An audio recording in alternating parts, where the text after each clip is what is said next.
Hello everyone, welcome to my channel scarcity. My name is Dharmendra Sadani और आज की इस वीडियो में हम बात करेंगे विदेशी विनिमय बाजार के बारे में। इससे पहले मैं विदेशी विनिमय दर के ऊपर 2 वीडियोस ऑलरेडी बना चुका हूं, जिसमें हम लोगों ने डिस्कस किया था कि विदेशी विनिमय दर क्या होती है और विदेशी विनिमय दर का निर्धारण हम कितने प्रकार से कर सकते हैं। आज इस वीडियो में हम बात करेंगे कि विदेशी विनिमय बाजार या फॉरेन एक्सचेंज मार्केट क्या होता है। विदेशी विनिमय बाजार को समझने से पहले हमें यह समझना पड़ेगा कि विदेशी विनिमय दर का मतलब क्या होता है। देखो, जिस दर पर एक देश की मुद्रा को दूसरे देश की मुद्रा में बदला जाता है, जिस दर पर एक देश की मुद्रा को दूसरे देश की मुद्रा में बदला जाता है, उसे ही कहते हैं विदेशी विनिमय दर। और विदेशी विनिमय दर का निर्धारण हम 2 प्रकार से करते हैं, जो कि हमने पहली वीडियो में क्लियर कर लिया था कि स्थिर विनिमय दर प्रणाली होती है और परिवर्तनशील विनिमय दर प्रणाली होती है। अब क्वेश्चन ये आता है कि सर, ये विदेशी विनिमय का हम लेन देन कहां करें, विदेशी विनिमय को हम खरीदे कहां से, हम बेचे कहां पर।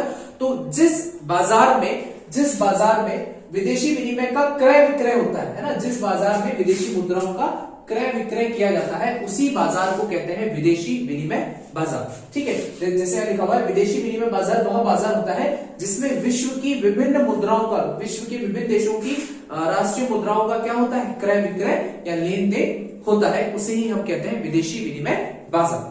ठीक है, मैं आप लोगों को बता दूं, ऐसा कोई रियलिस्टिक मार्केट नहीं होता है। जैसे हमें कोई भी चीज चाहिए होती है, कोई भी सामान खरीदना होता है तो हम लोग बाजार में जाते हैं, तो इसका कोई फिजिकल मार्केट नहीं होता है। ये एक तरीके का सिर्फ एक आपको एक मैं कह सकता हूं कि एक माध्यम प्रोवाइड करता है। जैसे बेसिकली हम लोग जब भी फॉरेन करेंसीज को बाय करते हैं, विदेशी मुद्राओं को जब हम खरीदते हैं, तो उस ऑनलाइन पोर्ट पर ही हम खरीदते हैं। उसके लिए हमें अलग अलग प्रकार के अकाउंट्स बनाने पड़ते हैं। कई सारे एप्स हैं जो इस तरीके का काम आपको प्रोवाइड करा के देते हैं। तो मतलब कुल मिलाकर ऐसा कोई रियलिस्टिक मार्केट नहीं होता, ये ऑनलाइन ही ऑपरेट होता है। ठीक है, तो विदेशी विनिमय बाजार एक तरीके का माध्यम है जहां पर हम क्या कर सकते हैं, विदेशी मुद्राओं का क्रय विक्रय कर सकते हैं। अब ये जो विदेशी विनिमय बाजार होता है, इसमें 2 पक्ष होते हैं, एक होता है आयातक, एक होता है निर्यातक, है ना। जैसे मान लो कि मुझे विदेशी मुद्रा, मान लो मुझे डॉलर चाहिए, है ना, तो मुझे डॉलर चाहिए, तो मैं उस डॉलर का क्या बन गया, आयातक बन गया, मैं इंपोर्टर बन गया। और जो बेच रहा है, जो डॉलर मुझे बेच रहा है, वो मेरे लिए क्या बन गया, निर्यातक बन गया। तो इसमें मतलब वही, जैसे हम लोग बोलते हैं क्रेता और विक्रेता, तो हम इसको इस तरीके से समझ सकते हैं कि मैं खरीदने वाला हूं तो मैं एक क्रेता बन गया विदेशी मुद्रा का, और जो बेच रहा है वो बन गया विक्रेता। अब हम बात करेंगे कि विदेशी विनिमय बाजार के क्या क्या कार्य होते हैं। तो बेसिकली विदेशी विनिमय बाजार 3 तरह के कार्य करता है, 3 तरह के इसके फंक्शन होते हैं, 3 फंक्शंस होते हैं। एक होता है हस्तांतरण कार्य यानी ट्रांसफर फंक्शन, एक होता है साख या ऋण कार्य यानी कि क्रेडिट फंक्शन, एक होता है जोखिम से बचाव संबंधित कार्य यानी कि हेजिंग फंक्शन। अब एग्जैक्टली क्या होते हैं उसको एक एक करके समझते हैं।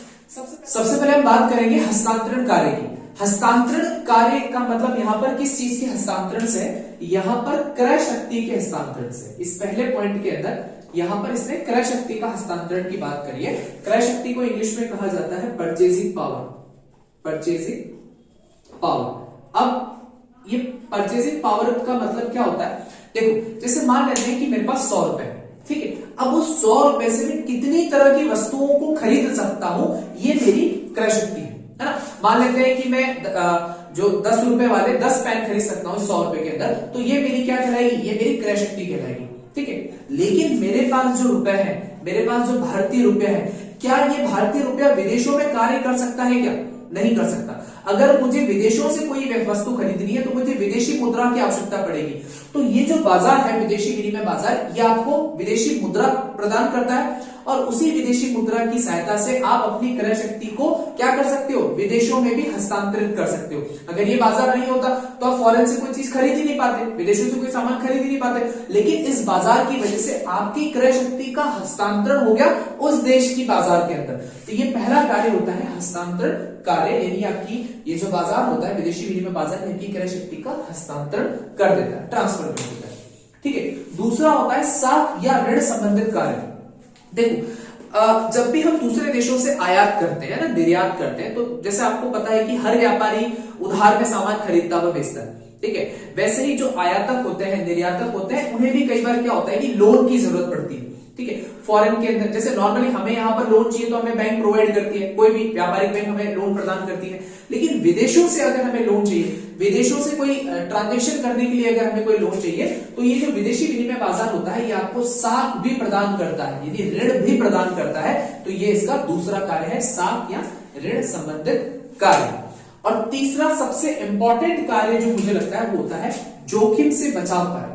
अब ये जोखिम से बचाव कार्य, वैसे तो मैं इसको वायदा बाजार में आपको अच्छे से बताऊंगा, ठीक है। जोखिम से बचाव कार्य का मतलब क्या होता है, देखो हमारी जो विदेशी मुद्रा है ना उसमें डेली कई सारे अप्स एंड डाउन्स आते रहते हैं, है ना। मान लेते हैं कि आज जो $1 है वो 80 रुपीज का है, ठीक है। और मुझे मान लो कि 3 महीने बाद डॉलर चाहिए, मान लो मुझे विदेश में किसी भी व्यक्ति से कोई ट्रांजेक्शन करना है और 3 महीने बाद मेरे को लग रहा है यार कि डॉलर की जरूरत पड़ेगी, मुझे करीबन है ना $1000 चाहिए।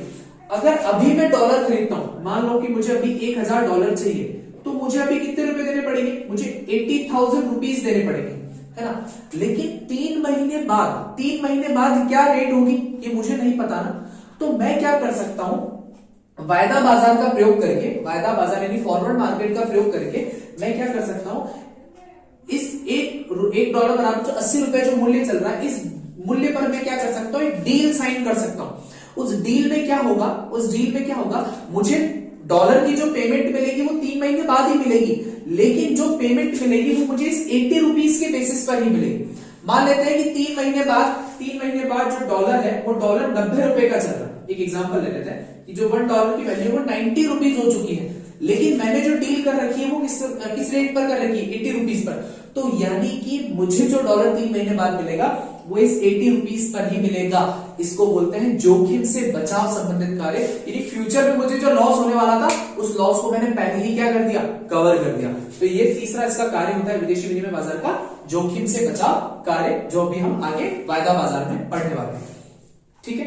तो ये थे इसके 3 कार्य। हस्तांतरण कार्य जिसमें हम क्रय शक्ति का हस्तांतरण करते हैं, दूसरा था साख संबंधित कार्य जिसमें अगर हमें रिक्वायरमेंट हो तो हम लोन ले सकते हैं, क्रेडिट ले सकते हैं, और तीसरा था हेजिंग फंक्शन जिसको अभी हम आगे डिस्कस करेंगे, ठीक है।